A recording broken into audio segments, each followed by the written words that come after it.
Вітаю вас, паважаныя радыёслухачы. У эфіры радыёпраграма «Навагрудскія навіны» і бліжэйшыя 25 хвілін з вамі буду я, Вікторыя Крывапуст.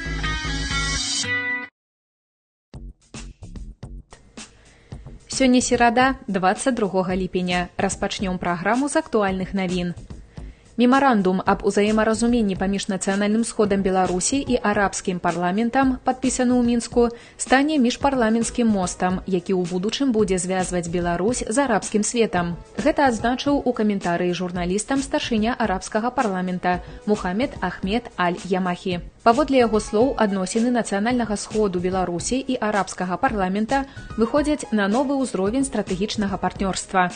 Мы надаем вялікае значэнне міжпарламенцкаму супрацоўніцтву, паколькі лічым, што яно з'яўляецца працягам афіцыйнай дыпламатыі, дадаў ён. Мухаммед Ахмед Аль-Ямахі лічыць, што ўзаемадзеянне на міжпарламенцкім узроўні паміж арабскімі краінамі і Беларуссю садзейнічае ўмацаванню адносін ва ўсіх галінах і служыць інтарэсам народаў. Адносіны з Беларуссю, паводле яго слоў, закранаюць усе асноўныя тэмы супрацоўніцтва на ўзроўні 22 арабскіх дзяржаў, якія з'яўляюцца членамі арабскага парламента.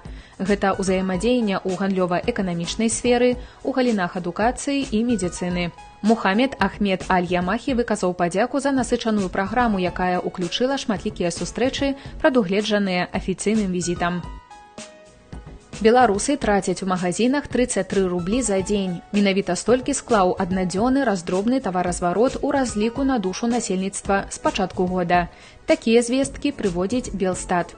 У параўнанні з аналагічным перыядам мінулага года штодзённыя марнаванні насельніцтва ў крамах выраслі на 2 рублі 60 копеек, або на 8,55%. Пры гэтым рознічны тавараабарот у першым паўгоддзі 2026 года у параўнанні з аналагічным перыядам 25 вырас на 7,6% у супастаўных цэнах. Тавараабарот грамадскага харчавання павялічыўся на 1%, а аптовы тавараабарот, наадварот, скараціўся на 10,5%. Юрый Караеў далажыў кіраўніку дзяржавы аб ходзе уборачнай кампаніі. Уборка азімага ячменю практычна завершана на плошчы амаль 37 тысяч гектараў. Гэта 99,6%. Намалочана больш 219 тысяч тонн, ураджайнасць амаль 60 цэнтнераў з гектара. Абмалочана 20% плошчаў азімага рапсу. Намалочана больш 57 тысяч тонн алійнага семя, пры ўражайнасці 37,7 цэнтнераў з гектара. Прыступілі да ўборкі яравога ячменю, зернебабовых, азімай пшаніцы і трыцікалія. Церабленне лёну даўгунцу 3,5 тысяч гектараў, або 50% пасяўных плошчаў. Абарочванне стужак лёну праведзена на плошчы 573 гектараў. Травяныя кормы, другі укос 136 тысяч гектараў, або 75%. Уборка саломы праведзена на плошчы 27 600 гектараў, або 60% ад убраных плошчаў. У зарана глебы пад сяўбу азімага рапсу 3000 гектар. Для аказання дапамогі сельгасарганізацыям ва ўборцы плануецца прыцягнуць 193 адзінкі аўта-трактарнай тэхнікі і 334 чалавекі прыняты на работу як камбайнёры. Узмоцнены кантроль за дысцыплінай працы. Эфектыўна спыняюцца факты супрацьпраўнай дзейнасці ў аграрнай сферы. У Брэсце праваахоўнікі затрымалі 15гадовую закладчыцу, навучэнку адной з устаноў сярэдняй адукацыі горада, паведамляе Белта. Праваахоўнікамі ўстаноўлена, што дзяўчына ў сетцы інтэрнэт знайшла рэкламу інтэрнэт-наркамаркета. Па ўказанні куратара яна забірала аптовыя партыі тавару, фасавала, а затым распаўсюджвала праз закладкі на тэрыторыі Брэста. Яе злачынная кар'ера працягнулася каля 2 тыдняў. У тайніках выявілі і канфіскавалі больш за 20 грам асабліва небяспечнага псіхатропнага рэчыва, якое не выкарыстоўваецца ў медыцынскіх мэтах, а пры ёй шалі, ізастужку і зіп-пакеты. Следчыя распачалі крымінальную справу за нарказбыт. Санкцыя артыкула прадугледжвае да 15 гадоў пазбаўлення волі. Паводле інфармацыі ўпраўлення ўнутраных спраў, з пачатку гэтага года за злачынствы ў сферы незаконнага абароту наркотыкаў затрыманы 4 непаўналетніх, 2 з якіх за захоўванне забароненых рэчываў, яшчэ 2 за збыт наркотыкаў. Рубрика «Оперативная обстановка». В ходе проведения проверок по поступившим в Новогрудский РОВД заявлениям и сообщениям о преступлениях сотрудниками Новогрудского РОВД установлены подозреваемые лица. Районным отделом Следственного комитета и прокуратурой возбуждены следующие уголовные дела. По части 1 статьи 211 Уголовного кодекса Республики Беларусь в отношении двух работников сельскохозяйственного предприятия Новогрудского района, которые в период с ноября 2025 года по июнь 2026 года путем присвоения совершили хищение 240 литров окрашенного дизельного топлива, причинив ущерб на сумму 615 рублей 60 копеек. По части 1 статьи 154 Уголовного кодекса Республики Беларусь в отношении неработающего гражданина, жителя города Новогрудка, который в период с июля 2025 года по май 2026 года в своей квартире в городе Новогрудке систематически подвергал избиению свою жену. По части 1 статьи 149 и статьи 186 Уголовного кодекса Республики Беларусь в отношении неработающего гражданина, который 17 мая в своем доме в городе Новогрудке в состоянии алкогольного опьянения в ходе конфликта душил рукой за шею и угрожал убийством совместно проживающей сожительнице, а также ударил ее несколько раз головой о пол, причинив менее тяжкие телесные повреждения. Зарегистрированы происшествия в сфере АПК. 7 июля в хозяйственной постройке на приусадебном участке дачного дома, расположенном по адресу Новогрудский район, деревня Бор, у гражданина обнаружено и изъято 100 литров окрашенного дизельного топлива. В тот же день в деревне Каменка Новогрудского района у жителя обнаружено и изъято 20 литров окрашенного дизельного топлива. 8 июля в хозяйственной постройке во дворе дома в агрогородке Городечно Новогрудского района у гражданина, жителя Новогрудского района, обнаружено и изъято 38 литров окрашенного дизельного топлива. 15 июля в хозяйственной постройке во дворе дома в деревне Рудка-2 у гражданки обнаружено и изъято 275 литров окрашенного дизельного топлива. 16 июля в хозяйственной постройке во дворе дома в деревне Слонево Новогрудского района у гражданина обнаружено и изъято 80 литров окрашенного дизельного топлива. В соответствии с частью 3 статьи 13.23 КоАП Республики Беларусь приобретение, хранение, использование или реализация физическими лицами окрашенного нефтяного жидкого топлива, поставляемого в установленном порядке в организации, выполняющие работы, связанные с производством сельскохозяйственной продукции, влекут наложение штрафа в размере от 10 до 15 базовых величин. Сустрэчы моладзі з лідарамі раёна ў рамках праекта «Дыялог без гальштукаў» працягваюцца. На гэты раз шчырая размова адбылася на Новогрудскім заводзе металавырабаў, дзе ў складзе студатрада «Зара» імя Светачавай працуюць актыўныя і мэтанакіраваныя рабяты. Да дыялогу былі запрошаны намеснік старшыні райвыканкама Людміла Мароз, начальнік аддзела ідэалагічнай работы па справах моладзі Наталья Жышко, а таксама дырэктар прадпрыемства Віталій Яраш. Галоўная задача сустрэчы натхніць рабят асаблівым прыкладам. І гэты фармат размовы на роўных цалкам захапіў аўдыторыю. Студатрадаўцаў цікавіла літаральна ўсё. Спікеры з задавальненнем дзяліліся цёплымі дзіцячымі ўспамінамі. Але галоўнай стала іх рада на будучыню. Не губляць час, упарта вучыцца і ўжо цяпер закладваць той інтэлектуальны падмурак, які абавязкова стане прыкладам іх поспеху ў жыцці. Вот что уразило Александра Жизневского подчас размовы. Я спросил у Виталия Викторовича насчет его обучения в высших учреждениях.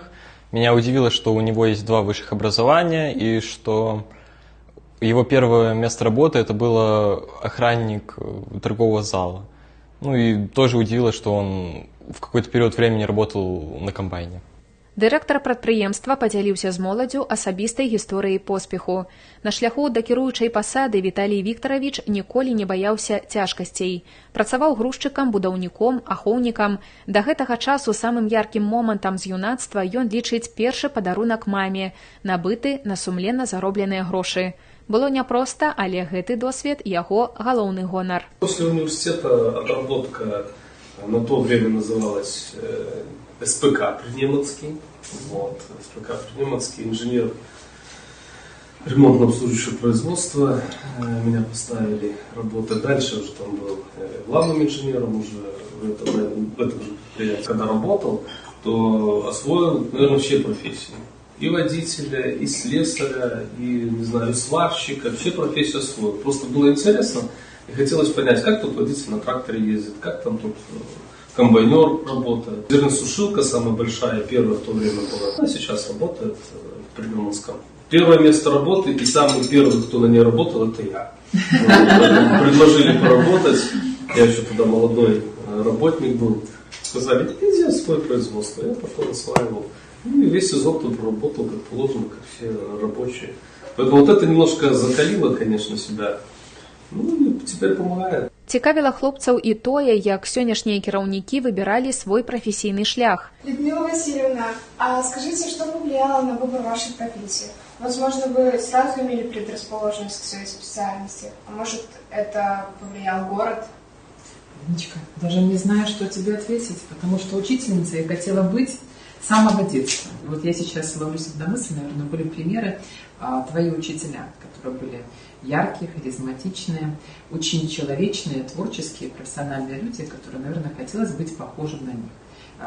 Вот нас хотелось бы похоже на классного руководителя, вот на ту самую там, Ольгу Ивановну, либо Жику Ивановну, вот, быть именно такими красивыми, умными, мудрыми. Пример наставничества вот, для меня и определил мою будущую профессию. Людмила Васильевна падзялілася сваёй формулай поспеху.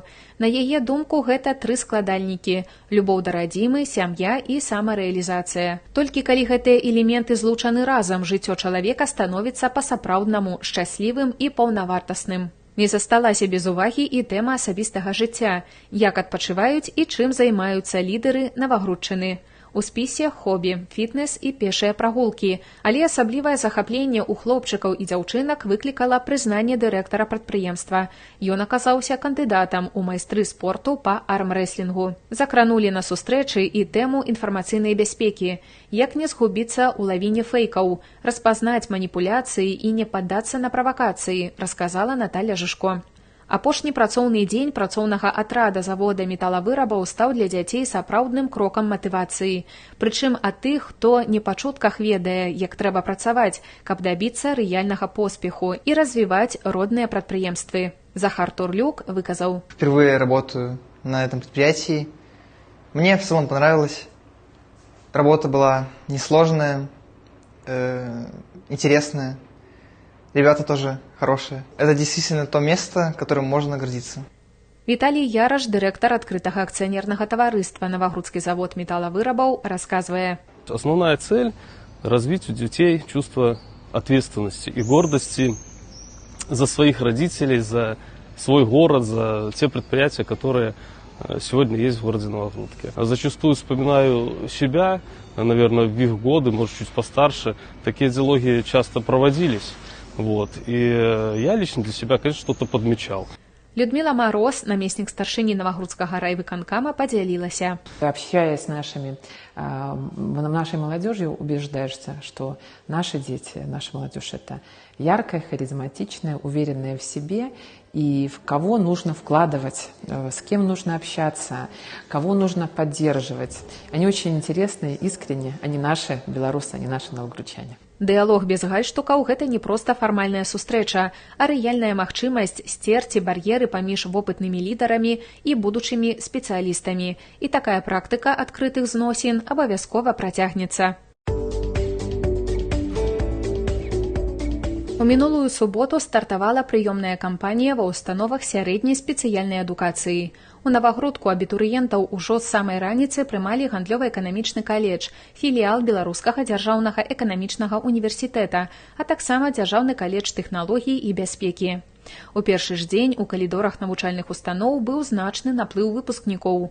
Як расказалі сакратары прыёмных кампаній, напярэдадні паступіла больш за 500 тэлефонных званкоў. Абітурыенты і іх бацькі цікавіліся прахаднымі баламі мінулых гадоў, умовамі пражывання ў інтэрнатах, колькасцю бюджэтных месц і, вядома, магчымасцямі будучага працаўладкавання. Навагрудскі каледж тэхналогіі і бяспекі з году ў год застаецца ў топе ў абітурыентаў. Каледж выбіраюць і выпускнікі школ, і тыя, хто хоча сумяшчаць працу з завочным навучаннем. Андрей Сусла, директор установы, рассказывая. Нас сегодня радует то, что остались те же прошлогодние контрольные цифры приема. Они довольно высокие, и уже прошлый год показал востребованность наших специальностей, интерес к ним. Ну и сегодня мы обеспечиваем своих абитуриентов полностью образовательный процесс, осуществляем. Кроме этого, естественно, наша основная задача – это воспитать патриота нашей страны. С этой задачей мы тоже справляемся. Ну и, конечно же, обеспечиваем иногородних 100% проживанием. То есть все нуждающиеся обеспечены общежитием. Кроме этого, имеется у нас учебное хозяйство. Мы выращиваем сельскохозяйственную продукцию. Учащиеся тоже участвуют в данном процессе. И это позволяет нам в том числе обеспечивать плодоовощной продукцией на бесплатной основе наших учащихся, проживающих в общежитии. Кроме этого, получая специальность, получая квалификацию техника после получения среднего специального образования, во время обучения наши учащиеся еще получают профессии рабочего. По разным специальностям они разнятся, но в то же время они сегодня тоже востребованы на рынке труда. Традыцыйна ў каледжы прымаюць дакументы ад выпускнікоў, якія скончылі 9 і 11 класаў, атрымалі прафесійна-тэхнічную адукацыю. Прыём праводзіцца па сярэднім бале дакумента аб адукацыі. Таксама на ўмовах мэтавай падрыхтоўкі. Пакуль хлопцы і дзяўчаты засцярожана запаўнялі свае першыя дарослыя анкеты, за іх моцна трымалі кулачкі самыя блізкія людзі. Віталій Макоўскі падтрымліваў сына, а вось Тацяна Шыманюк свайго племянніка. Повезли ребенка, что папа специальный строитель, так как папа, мама тоже строители. Это все семейное. Я тоже училась в этом колледже. Моя специальность была техник-землестроитель. И сейчас работаю в Минске в Белгибраземе. И такая ностальгия сегодня вот по колледжу, что просто все изменилось, это красиво, современно стало. Поэтому и мой племянник, конечно, тоже, думаю, закончит с достоинством. Я ему рассказывала, настраивала его, что не переживай, не волнуйся, все будет хорошо, ты поступишь, то есть так. Чтобы был хорошим мальчиком, чтобы хорошо учился, что после колледжа есть еще Горький академия, которая тоже сможет по своей специальности поступить. И говорю, ну, будешь потом директором какой-нибудь или свою фирму откроешь. Папа, говорит, тебе поможет. Папа тоже сам строитель, мама тоже строитель, ну. Прыём дакументаў на бюджэтныя месцы ў тых, хто паступае на аснове агульнай базавай адукацыі, будзе ажыццяўляцца па 3 жніўня, на платныя месцы па 10 жніўня. Для спецыяльнасцей сельскагаспадарчага напрамку прыём дакументаў на бюджэт будзе ажыццяўляцца па 6 жніўня, на платныя месцы па 10 жніўня. Паступаючыя на аснове агульнай, сярэдняй або прафесійна-тэхнічнай адукацыі на бюджэт змогуць падаваць дакументы па 11 жніўня, на платную форму атрымання адукацыі па 15 жніўня, для спецыяльнасцей сельскагаспадарчага напрамку па 13 жніўня, платную форму атрымання адукацыі па 15, а для навучання на завочнай форме з 15 кастрычніка па 30 лістапада. Каледж ажыццяўляе падрыхтоўку спецыялістаў па наступных прафесіях: тэхнік-тэхнолаг, вытворчасць прадукцыі расліннага паходжання, ахова навакольнага асяроддзя і рацыянальнае выкарыстанне прыродных рэсурсаў. Тэхнік-будаўнік, будаўніцтва будынкаў і збудаванняў. Тэхнік, папярэджванне і ліквідацыя надзвычайных сітуацый. Дыплом каледжа – гэта гарантаваны білет на рынак працы. Маладыя кадры тут рыхтуюць адрасна для ключавых сектараў рэгіёну, ад будаўніча-мантажных упраўленняў да флагманаў аграпрамысловага комплексу Навагрудчыны. Таксама рабята размяркоўваюцца па ўсёй краіне. А вось як праходзіць кампанія ў Навагрудскім гандлёва-эканамічным каледжы, раскажу заўтра. О том, как проснуться счастливым, расскажет Мира Рудницкая, инструктор-валиолог районной больницы. Жизнь бросает множество вызовов, которые усложняют нам путь к счастью. Будь то стресс на работе, проблемы дома или болезнь, не просто сохранять позитив и начинать каждый день с оптимизмом и энергией. И кто бы мог подумать, что важным методом для счастья является качественный сон ночью. Ложитесь спать в разумное время. Специалисты утверждают, что взрослые люди должны стараться спать от 6 до 8 часов каждую ночь, поэтому организуйте свой вечерний распорядок так, чтобы получать полноценный сон.